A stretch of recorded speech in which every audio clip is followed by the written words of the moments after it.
Good evening all of you. स्वागत है आप सभी मित्रों का आज की मुलाकात में, आज की चर्चा में। डबल इंक्रीमेंट एमसीक्यू सीरीज में हमारी जो बातचीत चल रही है वो मॉड्यूल सी पर चल रही है। और मॉड्यूल सी पर आज जो हम चर्चा करने वाले हैं वो इंपॉर्टेंट चैप्टर है, इंपॉर्टेंट यूनिट है। मॉड्यूल सी के लास्ट में जब आप आएंगे तो आपको चैप्टर एक देखने को मिलेगा, कंज्यूमर प्रोटेक्शन एक्ट 2019 का ये अधिनियम है। इस पर आज हमारी पूरी बातचीत होगी। हर साल हर एग्जामिनेशन में यहां से क्वेश्चन ठीक ठाक बनते हैं, इसको ठीक से तैयार करके आपको भी जाना है। कंज्यूमर प्रोटेक्शन एक्ट से लास्ट ईयर भी क्वेश्चंस बने हुए थे, तो कंज्यूमर प्रोटेक्शन एक्ट पर आज हमारी पूरी चर्चा होनी है। सभी मित्र आ जाए भैया, आप सभी का स्वागत है। दिवाली की छुट्टियों में आप लोग हैं इस समय, लेकिन इसके बावजूद आपको चाहिए भैया कि आप सभी अपनी पढ़ाई करते रहे। जेआईबी की तो खैर, जेआईबी का तो दिवाली के तुरंत बाद से एग्जाम ही शुरू हो रहा है 2 नवंबर से। सीआईबी के लिए थोड़ा सा समय है, लेकिन वो भी बहुत ज्यादा समय नहीं, धीरे धीरे वो भी एग्जाम करीब आ रहा है, तो आप अपनी तैयारी लगातार करते रहिए। चलिए आज की शाम का सबसे पहला सवाल देखते हैं। कंज्यूमर प्रोटेक्शन एक्ट 2019 आज हम कवर करेंगे। सबसे पहला क्वेश्चन है, which consumer rights is not guaranteed under consumer protection act 2019। देखिए, कंज्यूमर प्रोटेक्शन एक्ट में 6 प्रकार के कंज्यूमर राइट्स दिए गए हैं।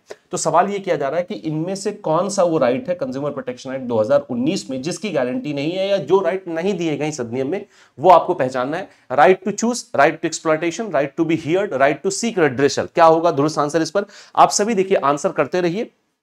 क्लियर है? क्योंकि मैं आप सभी के कमेंट्स को देखता हूं, पढ़ता हूं, आप लोग आंसर करते रहिए। क्या होगा दुरुस्त आंसर क्वेश्चन नंबर 1 पर? बहुत आसान सा क्वेश्चन है।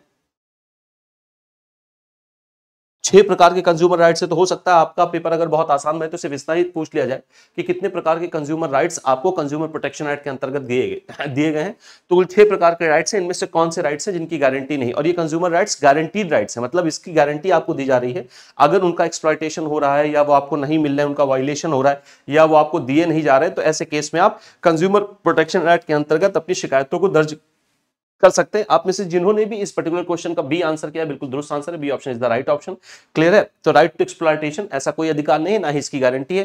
Consumer have the following 6 guaranteed consumer rights under the act. कौन कौन से राइट है? Right to safety, right to be inform, right to choose, right to be heard, right to be seek redressal, right to consumer awareness. ये आपको 6 अधिकार यहां पर दिए गए हैं, इनको याद कर लीजिए भैया, क्योंकि ये आपसे पूछे जा सकते हैं। क्वेश्चन नंबर 2 पर आते हैं। Which of the following statement is correct about the tenure and meeting of consumer protection council. आपको ये बताना, देखिए कंज्यूमर प्रोटेक्शन काउंसिल, इस क्वेश्चन पर आने के पहले मैं आपको कुछ बातें बता देता हूं। देखिए बहुत कंफ्यूजिंग कुछ वर्ड इसमें आपके लिए हो सकते हैं, जैसे कंज्यूमर प्रोटेक्शन काउंसिल भी इस अधिनियम में है, कंज्यूमर प्रोटेक्शन अथॉरिटी भी इस अधिनियम में है, कंज्यूमर डिस्प्यूट रिड्रेसल कमीशन भी इस अधिनियम में है। कंज्यूमर प्रोटेक्शन काउंसिल 3 लेयर पर काम करते हैं: central consumer protection council, state consumer protection council, district consumer protection council. Central consumer protection council section 3 से लेकर सेक्शन 5 तक है। State consumer protection council section 6 में है। इसे district consumer protection council section 8 में डिफाइन किया गया है। क्लियर है? तो 3, 6, 8 सेंटर, स्टेट और डिस्ट्रिक्ट कंज्यूमर प्रोटेक्शन काउंसिल है। कंज्यूमर प्रोटेक्शन काउंसिल्स जो है तीनों ही लेयर की, ये एक एडवाइजरी काउंसिल है, ये सलाह देने वाली संस्था है। सेक्शन 10 में आपको मिलेगा consumer protection authority, central consumer protection authority, basically वो है सीसीपीए उसको कहता है, central consumer protection authority. Central consumer protection authority section 10 में डिफाइन किया गया है। इसका काम है कंज्यूमर के राइट्स को प्रोटेक्ट करना, उनको प्रमोट करना, और अगर कोई गलत एडवर्टीजमेंट हो रहा है, अनफेयर ट्रेड कॉन्ट्रैक्ट हो रहे हैं, अनफेयर ट्रेड प्रैक्टिस हो रही है, उसको रोकना, उसको प्रिवेंट करना और उसके अगेंस्ट सुनवाई करना। तो अगर कोई ऐसा एडवर्टीजमेंट हो रहा है जो गलत एडवर्टीजमेंट में है, जो सही यानी मिसलीडिंग एडवर्टीजमेंट है, और अगर कंज्यूमर राइट को प्रोटेक्ट नहीं किया जा रहा है, तो ये सारे केसेस सुनता है CCPA, consumer central consumer protection authority, section 10 में है। इसके बाद है आपका कंज्यूमर डिस्प्यूट रेड्रेसल कमीशन। ये आपको 3 मिलेंगे, डिस्ट्रिक्ट, स्टेट और national consumer dispute redressal commission. District consumer dispute redressal commission section 28 में है, state consumer dispute redressal commission section 42 में है, और सेक्शन 53 में आपका है national consumer protection council, national consumer dispute redressal commission, है ना। तो सेक्शन 28 में है आपका district consumer dispute redressal commission, 42 में state consumer dispute redressal commission, section 53 में है national consumer dispute redressal रेडिशल commission, अब ये जो कंज्यूमर डिस्प्यूट रेडिशल कमीशन है ये कंज्यूमर्स के शिकायतों को सुनता है। क्लियर है इतनी बात? तो ये तीनों अलग अलग है, ये आपको ध्यान से सुनना है। चलिए क्वेश्चन नंबर 2 पर आते हैं भैया। क्वेश्चन नंबर 2 हमसे क्या कह रहा है कि which of the following statement is correct about the tenure and meeting of the consumer protection councils. ये काउंसिल्स की बात कर रहा है। Central council must meet at least once a year. जो सेंट्रल कंज्यूमर प्रोटेक्शन काउंसिल है भैया, ये जो आपको मिलेगा सेक्शन 3 के अंतर्गत, इसे साल में कम से कम एक बार मिलना है। State consumer must meet at least once every 6 month. State consumer protection council ये हर 6 महीने पर एक बार मिलेगा, यानी साल में 2 बार मिलेगा। District council must meet at least twice every year, और डिस्ट्रिक्ट कंज्यूमर प्रोटेक्शन काउंसिल को हर साल 2 बार मिलना है। ऑल ऑफ द अबव, ये सारे के सारे स्टेटमेंट्स हैं। ये क्या होगा दुरुस्त आंसर? इस पे दुरुस्त आंसर क्या है भैया? आंसर करते चलिए।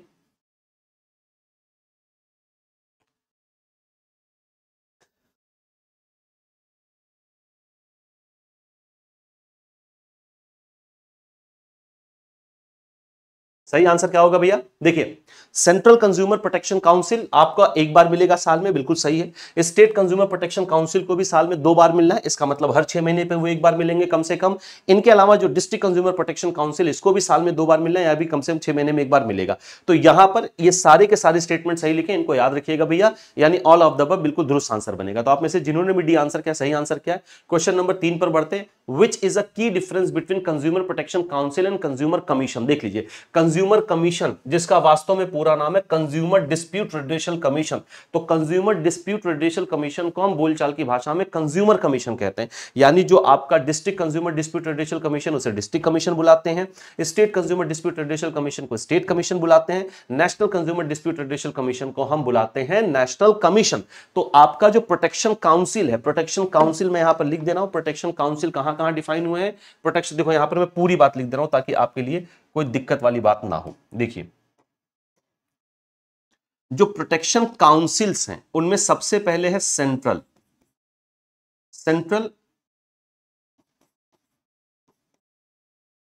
Protection council. मैं कंज्यूमर नहीं लिख रहा हूं, आप सेंट्रल कंज्यूमर प्रोटेक्शन काउंसिल इसका पूरा नाम है।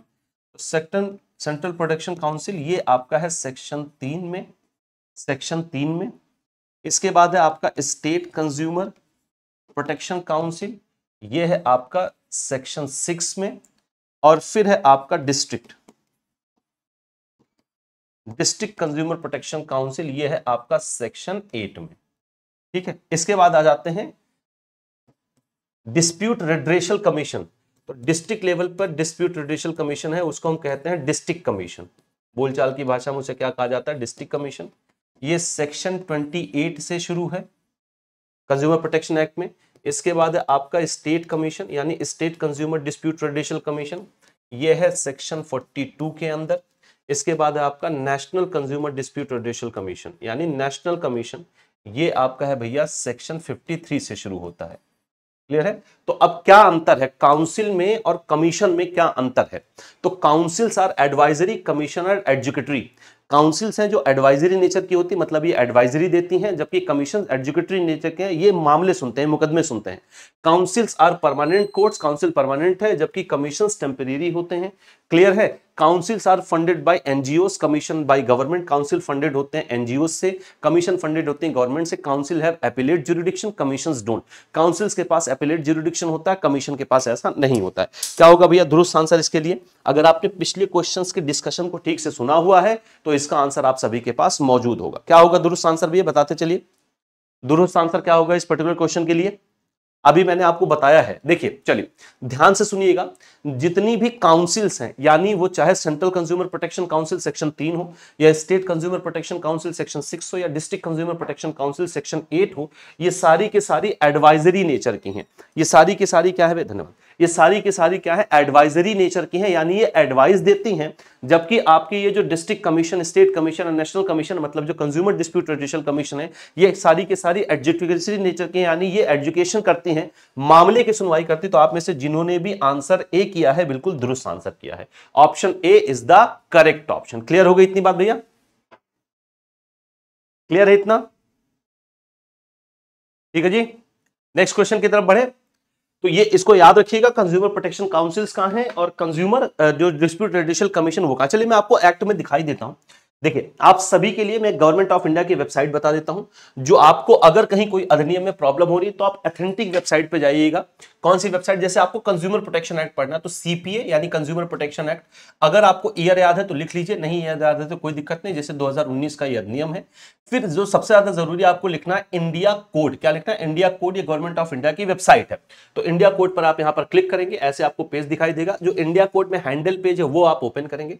हैंडल पेज यहां पर ओपन करेंगे तो देखिए कंज्यूमर प्रोटेक्शन एक्ट 2019 यहां पर ओपन हो गया। ये देखो, सेंट्रल 3 में आपका कंज्यूमर प्रोटेक्शन काउंसिल है, central consumer protection council. Section 6 में state consumer protection council, section 8 में district consumer protection council, section 10 में सेंट्रल कंज्यूमर प्रोटेक्शन अथॉरिटी है। अब आ जाइए सेक्शन 28 में। सेक्शन 28 में आपको district consumer dispute radial commission दिखाई देगा। ये establishment of district consumer dispute radial commission. Section 42 के अंदर आपको दिखाई देगा state consumer dispute radial commission, state consumer dispute radial commission, establishment of state consumer dispute radial commission. फिर आ जाइए सेक्शन 53 में। सेक्शन 53 कहां गया? Establishment of national consumer dispute radial commission. Clear है? तो आप ये गवर्नमेंट ऑफ इंडिया की वेबसाइट, आप यहां से भी अगर कहीं कोई दिक्कत हो रही है तो इसको आप रिफर कर सकते हैं। चलिए नेक्स्ट क्वेश्चन की तरफ बढ़े मित्रों, अगले क्वेश्चन की तरफ बढ़े। चलिए नेक्स्ट क्वेश्चन आते हैं, क्वेश्चन नंबर 4 की तरफ। क्वेश्चन नंबर 4 क्या कह रहा है? Read the following statement carefully and choose the correct statement. 3 statement है, इसमें से सही स्टेटमेंट हमें चुनना है। Central government can nominate up to 10 official and non official members into state council.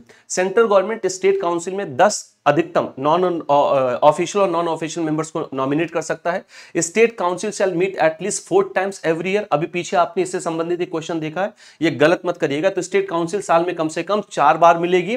तीसरा स्टेटमेंट है कि the minister of charge in consumer affairs of state government shall be the chairperson. जो मिनिस्टर इन चार्ज होगा state consumer affairs का, वो यहां पर member बनता है। क्या होगा? मतलब यहां का चेयरमैन बनेगा। तो पहला दूसरा स्टेटमेंट सही है, दूसरा तीसरा स्टेटमेंट सही है, पहला तीसरा स्टेटमेंट सही है, पहला दूसरा तीसरा स्टेटमेंट सही है। क्या होगा दुरुस्त आंसर भैया? इसमें आंसर करिए, दुरुस्त आंसर क्या होगा?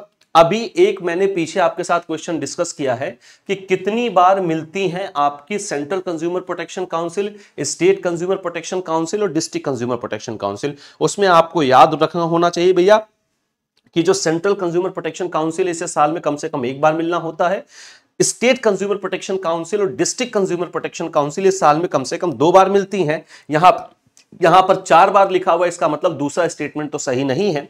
इसका मतलब जहां जहां पर दूसरा स्टेटमेंट आंसर में होगा वो आपका आंसर बन नहीं सकता, क्योंकि हमें सही स्टेटमेंट चुनना है।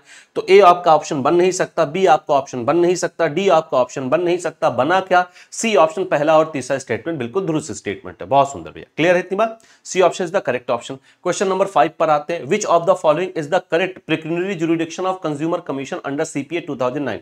कंज्यूमर कमीशन का मतलब डिस्प्यूट रेडियल कमीशन। कमीशन जहां पर आ जाएगा वो कंज्यूमर डिस्प्यूट रेडियल कमीशन की बात कर रहा है। अब देखना भैया, 2019 में जो प्रिक्यूनरी लिमिट थी वो अलग थी, 2021 में इसमें परिवर्तन किया गया है। अभी भी बहुत सारे कैंडिडेट पुरानी वाली लिमिट रट के जाते हैं। क्लियर है? अभी भी बहुत सारे लोग जो है भैया वो पुरानी वाली लिमिट रट के जा रहे हैं कि डिस्ट्रिक्ट के पास जाएंगे अगर 1 करोड़ तक का मामला है, 1 करोड़ से 10 करोड़ तक का मामला स्टेट कंज्यूमर कमीशन के पास जाता है, और 10 करोड़ से ऊपर नेशनल के पास जाता है। ये बदल चुका है। क्लियर है? प्रिक्यूनरी लिमिट में चेंज आया है। आपको नई प्रिक्यूनरी लिमिट याद रखनी है, ये आपको ध्यान रखना है। तो नई वाली आप याद रखिएगा, 2021 में ये परिवर्तन हुआ है। डिस्ट्रिक्ट के पास आप जाते हैं 20 लाख तक के मामले पर, गुड्स या सर्विसेज की 20 लाख तक की शिकायतें होंगी। अगर गुड्स और सर्विसेज की वैल्यू 20 लाख तक है तो आप डिस्ट्रिक्ट के पास जाएंगे। स्टेट के पास 20 लाख से 1 करोड़ तक के गुड्स और सर्विसेज के मामले आप लेकर जाते हैं। नेशनल के पास 1 करोड़ से ऊपर के मामले। डिस्ट्रिक्ट के पास 1 करोड़ है, स्टेट के पास 1 करोड़ से 10 करोड़ है, नेशनल के पास 10 करोड़ है। डिस्ट्रिक्ट के पास 50 लाख तक के गुड्स और सर्विसेज की वैल्यू है तब आप जाएंगे। स्टेट के पास 50 लाख से 2 करोड़ रुपए की गुड्स और सर्विसेज की वैल्यू है, उसमें शिकायत आपकी तब जाएंगे। नेशनल के पास 2 करोड़ रुपए से ऊपर, डिस्ट्रिक्ट के पास 2 करोड़ है, स्टेट के पास 2 करोड़ से 5 करोड़, नेशनल के पास है 5 करोड़ रुपए से ऊपर। अब देखिए इसमें मैं आपसे आप इस पे आंसर करिए, लेकिन मैं आपको पूरी बात बता दे रहा हूं। जो पुरानी वाली लिमिट है वो ऑप्शन बी है। ये पहले लिमिट थी, इसलिए मैंने पुरानी वाली लिमिट भी रखी है, ताकि आंसर आप लोग अगर कंफ्यूज हो तो गलत कर दे। तो कंफ्यूज मत होइएगा, क्योंकि आपको हो सकता है एग्जाम में भी पुरानी वाली लिमिट दिखाई दे और कंफ्यूजन में आप पुरानी वाली लिमिट आंसर करके चले जाओ। ये पुरानी लिमिट है। डिस्ट्रिक्ट के पास 1 करोड़ तक के मामले जाते थे, 1 करोड़ से 10 करोड़ स्टेट के पास जाते थे, 10 करोड़ से ऊपर नेशनल के पास जाते थे। लेकिन अब ऐसा नहीं है। नेशनल के पास अगर आपको जाना है तो 2 करोड़ से ऊपर के मामले ही अब नेशनल के पास पहुंच जाते हैं। तो डिस्ट्रिक्ट के पास अगर गुड्स और सर्विसेज की वैल्यू 50 लाख तक की है तो आप डिस्ट्रिक्ट के पास जाकर शिकायत करेंगे। डिस्ट्रिक्ट कमीशन के पास 50 लाख से 2 करोड़, स्टेट कमीशन के पास 2 करोड़ से ऊपर है आपका नेशनल कमीशन के पास। ये नई वाली लिमिट है, सी याद रखिएगा, बी मत याद रखिएगा, और ये पूछा जाता है हर साल, लास्ट ईयर भी पूछा गया था। क्लियर? तो C option is the correct option. Question number 6 पर बढ़ने के पहले भैया, जैसा कि मैं आप लोगों को सूचित करता रहता हूं, एक गुड न्यूज है आप सभी के लिए। इस दिवाली में आप सभी मित्रों के लिए हमारे सीआईबी के सारे ही महापैक, सारे ही लाइव बैचेस पर आपको 60% तक का डिस्काउंट जो है आपके लिए ऑफर किया गया था। अभी अगर आप अपनी प्रिपरेशन को बहुत सीरियसली ले रहे हो तो आप इस डिस्काउंट का लाभ आप ले सकते हैं, क्योंकि क्रैश कोर्स अभी हाल फिलहाल में ही आपके लिए शुरू किया गया सीआईबी का 14 अक्टूबर को, उस पर भी ये डिस्काउंट आपके लिए अवेलेबल है। तो ये डिस्काउंट हमारे सारे ही महापैक, सारे लाइव बैचेस पे 17 तारीख से डिस्काउंट शुरू है आपके लिए, और ये डिस्काउंट आपके लिए जाना है 27 अक्टूबर तक। क्लियर हो गई इतनी बात भैया? तो किस पर डिस्काउंट है? जैसे आपको मैंने बताया कि सीआईबी क्रैश कोर्स अभी हाल फिलहाल में आपके लिए शुरू किया गया। ये कंप्लीट थ्योरी बैच है, मतलब आपके एग्जामिनेशन के पहले अगर आपको लग रहा है कि थ्योरी आपकी तैयार नहीं है, आपने पढ़ाई नहीं थ्योरी, तो कैसे एग्जाम के पहले हम सारी थ्योरी को कंप्लीट कर ले, वो मदद करेगा आपका ये बैच। तो ये कंप्लीट थ्योरी बैच है, आपके सारे सब्जेक्ट आपके एग्जाम के पहले कंप्लीट कर ले जाएंगे थ्योरी के फॉर्म में, सब कुछ आपको बता दिया जाएगा। इसमें आपको test series free of cost मिलने वाली है। इस बैच पर भी आपको 60% तक का लाभ मिल रहा है 27 अक्टूबर तक। क्लियर है? इनके अलावा अब आते हैं क्वेश्चन नंबर 6 पर। Under CPA 2009 what is the time limit for filing an appeal from district commission to state commission? अगर आप डिस्ट्रिक्ट कमीशन से असंतुष्ट हैं, डिस्ट्रिक्ट कमीशन के पास आपने अपनी शिकायत दर्ज की थी, लेकिन वहां से आप संतुष्ट नहीं हैं, आप अग्रीव्ड हैं, आपको लग रहा है डिसीजन सही नहीं आया, तो स्टेट कमीशन के पास आप कितने दिनों में शिकायत दर्ज कर सकते हैं? 15 दिन, 30 दिन, 45 दिन या 60 दिन। ये दिनों की संख्या शुरू होती है उस दिन से जिस दिन डिसीजन दिया गया। क्लियर है? आंसर करिए भैया क्वेश्चन नंबर 6 पर। क्वेश्चन नंबर 6 पर क्या होगा दुरुस्त आंसर? क्वेश्चन नंबर 6, डिस्ट्रिक्ट से स्टेट के पास जाने में कितना समय आपको दिया जाता है? क्वेश्चन नंबर 6, आंसर बढ़े आंसर की तरफ, सफिशिएंट समय ले लिया है, तो यहां पर जो आंसर बनेगा वो बनेगा 45 डेज, 45 दिनों के अंदर आप स्टेट कमीशन के पास शिकायतें दर्ज कर सकते हैं। यहां पर आपको डिस्ट्रिक्ट के अगेंस्ट जाना है, और डिस्ट्रिक्ट कहां पर शुरू हुआ था भैया?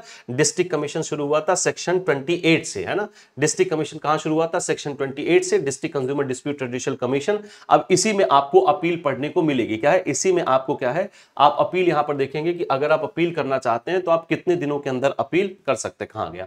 कितने दिनों के अंदर आप अपील कर सकते हैं? यहां पर देखो अपील होना चाहिए 41 में, हाँ 41 है। Appeal against order of district commission, district commission के अगेंस्ट अगर आप अपील करेंगे तो स्टेट के पास जाएंगे। Any person aggrieved by an order made by the district commission may prefer an appeal against such order to the state commission on the grounds of facts और law within a period of 45 days. 45 दिनों के अंदर जाके आप अपनी शिकायतों को दर्ज कर सकते हैं। ठीक है जितनी बात। चलिए क्वेश्चन नंबर 7 पर आते हैं। क्वेश्चन नंबर 7 है, appeal against the order of state commission to the national commission shall be preferred within a period of dash days from the date of order. अभी तक आपने देखा कि अगर आप डिस्ट्रिक्ट कमीशन के अगेंस्ट अपील करना चाहते हैं तो आप स्टेट के पास करेंगे 45 दिनों के अंदर। अब अगला सवाल किया जा रहा है, अगर आप स्टेट के अगेंस्ट कमीशन शिकायत दर्ज करना चाहते हैं तो आप किसके पास जाएंगे? आप जाएंगे उस केस में नेशनल कमीशन के पास। और नेशनल कमीशन के पास आपके लिए कितने दिन का समय होता है? 90 दिन, 45 दिन, 60 दिन या 30 दिन। क्या होगा दुरुस्त आंसर? आप लोग तब तक इसका आंसर करिए। मैं आपको बता दूं, अगर आप नेशनल कमीशन के डिसीजन से भी अग्रीव्ड है, अगर आप उससे भी पीड़ित हैं, तो आप अपनी अगली शिकायत दर्ज करेंगे वो सुप्रीम कोर्ट के पास करेंगे ना। तो नेशनल कमीशन के अगेंस्ट भी आप जा सकते हैं, सुप्रीम कोर्ट आपके पास जाने का अधिकार होता है। तो ध्यान से समझिएगा। तो अगर आपको डिस्ट्रिक्ट से स्टेट जाना है तो 45 दिन है, और अगर स्टेट से नेशनल के पास जाना है तो वहां पर 30 दिन का समय आपको मिलेगा, 30 डेज, यानी डी ऑप्शन बिल्कुल दुरुस्त आंसर है। क्वेश्चन नंबर 8 पर आते हैं। District commission, the state commission और the national commission shall not admit a complaint unless it is filed within dash year from the date of with the cause of action has arisen। Clear है? अगर आप district के पास अपनी पहली शिकायत दर्ज कर रहे हैं, या अगर मान लो 50 लाख से ऊपर है तो स्टेट के पास जाएंगे आप अपनी पहली शिकायत दर्ज करने। अगर 2 करोड़ तक का मामला है तो स्टेट के पास, 2 करोड़ से ऊपर का मामला है तो नेशनल के पास जाएंगे, क्योंकि भाई 2 करोड़ का मामला आप डिस्ट्रिक्ट के पास नहीं लेके जा सकते ना। तो 50 लाख तक का ही मामला आप डिस्ट्रिक्ट के पास लेकर जाएंगे। 50 लाख से ऊपर से 50 लाख से ऊपर का मामला है तो आप 2 करोड़ तक का मामला है तो आप स्टेट के पास जाएंगे। 2 करोड़ से 10 करोड़ तक का 2 करोड़ रुपए से ऊपर का मामला है, 10 करोड़ कर रहा हूं, 2 करोड़ से ऊपर का मामला है तो आप नेशनल के पास जाएंगे। तो जो आप पहली शिकायत दर्ज करेंगे, पहली बार शिकायत दर्ज करेंगे, वो किसके पास करेंगे? जिसके जुरिडिक्शन में शिकायत आती है। क्लियर है? अगर 50 लाख तक का मामला है तो आप सीधे स्टेट के पास नहीं जा सकते, आपको फिर डिस्ट्रिक्ट के पास आना पड़ेगा, क्योंकि 50 लाख तक के मामले डिस्ट्रिक्ट सुनता है। क्लियर है? 50 लाख के मामले का मतलब है 50 लाख तक के गुड्स और सर्विसेज की वैल्यू अगर है तो आप स्टेट के पास जाएंगे। अब अगर 1.5 करोड़ रुपए का मामला है तो आप डिस्ट्रिक्ट के पास नहीं जा सकते, क्योंकि सिर्फ इस 50 लाख तक का ही मामला सुनेगा। तो आप जब पहली शिकायत दर्ज करेंगे तो कितने दिनों के अंदर आपको दर्ज कर देना, उसके बाद नहीं सुनेगा। क्लियर है? ये है दुरुस्त आंसर, मतलब ये है क्वेश्चन। 5 ईयर्स, 1 ईयर, 2 ईयर या 3 ईयर। चलिए मैं इस पर आपको आंसर बता दे रहा हूं। अगर आपकी जो पहली शिकायत, देखिए अगर किसी कमीशन के अगेंस्ट आप किसी कमीशन में शिकायत कर रहे हैं तो वहां पर आपको बता दिया गया। डिस्ट्रिक्ट के अगेंस्ट अगर आप शिकायत करने जा रहे हैं स्टेट के पास तो 45 दिन, स्टेट के अगेंस्ट अगर आप नेशनल के पास जा रहे हैं तो 30 दिन का समय आपको मिलता है। लेकिन अगर आप पहली शिकायत दर्ज करेंगे तो 2 साल के अंदर आपको दर्ज कर देना है, इसके बाद शिकायतों की सुनवाई नहीं होती है। क्वेश्चन नंबर 9 पर आते हैं। Under the consumer protection act 2019 which of the following is not true regarding the establishment of consumer mediation cell? Consumer mediation cell के बारे में कौन सा स्टेटमेंट इसमें से सही नहीं है? और ये कंज्यूमर मीडिएशन सेल भैया पुराने वाले अधिनियम में नहीं था, इसके पहले एक बार और आ चुका है, कंज्यूमर प्रोटेक्शन एक्ट 1987 में आया था, लेकिन उसमें ये नहीं था। 2019 वाले नए अधिनियम में ही कंज्यूमर मीडिएशन काउंसिल है। Every district, state and national commission shall establish a consumer mediation cell attached to it. Her district commission, state commission और नेशनल कमीशन एक कंज्यूमर मीडिएशन सेल एस्टैब्लिश करेगा और अपने साथ उसको अटैच करेगा। Central government shell prescribe qualification and procedure for क्या है empanelment of the mediator. Mediators का इम्पैनलमेंट कैसे होगा, इसके लिए सेंट्रल गवर्नमेंट प्रिस्क्राइब करता है क्वालिफिकेशन और procedure. The mediation cell shall maintain a list of empanelled mediator and respective commission. जो मीडिएशन सेल होता है ये मेंटेन करता है जो भी उसके पास इम्पैनल्ड मीडिएटर्स होंगे उस रिस्पेक्टिव कमीशन में। The consumer mediation cell has adjudicatory power similar to the consumer commission. इसके पास एकदम वही पावर होती है, एडजुकेटरी पावर होती है जो आपके जो उससे संबंधित कंज्यूमर मीडिएशन सेल है उसके पास वही एडजुकेटरी पावर होती है जो कंज्यूमर कमीशन के पास होता है। क्या होगा दुरुस्त आंसर? कौन सा स्टेटमेंट सही नहीं है, सवाल ये किया जा रहा है। Question number 9।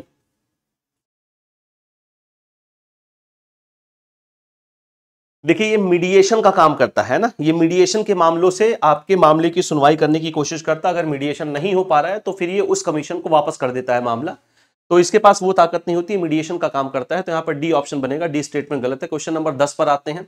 Percentage of claim to the deposit of supreme court to file appeal against order of national commission. देखिए अगर आप, मैंने पीछे भी आपको बताया कि अगर आप नेशनल कमीशन के अगेंस्ट शिकायत दर्ज करना चाहते हैं तो आप सुप्रीम कोर्ट में जाके दर्ज करेंगे। सुप्रीम कोर्ट में अगर आप दर्ज करेंगे तो आपको पहले कितना प्री डिपॉजिट करना पड़ेगा, 50%, 51%, 10% या 75%। जो भी शिकायत दर्ज करेगा इसका मतलब उसको पे करना है। तो जो भी वहां पर डिसीजन दिया है नेशनल कमीशन ने उसका कितने परसेंट अमाउंट आपको यहां पर डिपॉजिट करना पड़ता है। क्लियर है? कितने परसेंट आपको अमाउंट डिपॉजिट करना पड़ेगा? आंसर करिए भैया आप सभी।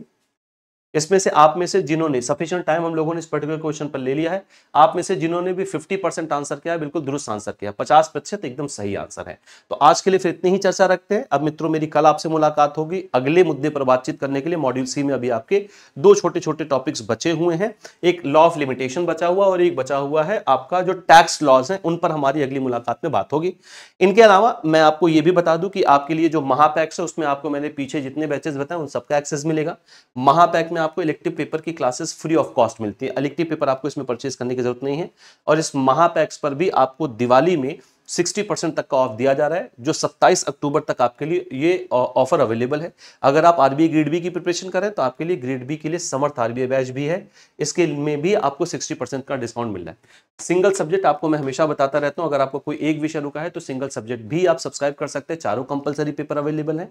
और इलेक्टिव पेपर में आपके लिए 4 पेपर हम उपलब्ध करा रहे हैं, HRM, central banking, risk management और रूरल बैंकिंग। ये सारे पेपर आपको महापैक में फ्री ऑफ कॉस्ट मिलेंगे। तो आज के लिए फिर इतनी ही चर्चा रखते हैं। नेक्स्ट मुलाकात में मेरी आपसे मुलाकात होगी तो बातचीत होगी मॉड्यूल सी के बचे हुए हिस्से पर। आज के लिए फिर इतनी ही चर्चा रखते हैं, मिलते हैं कल फिर अगली मुलाकात में। बहुत बहुत धन्यवाद आज के लिए। Thanks a lot.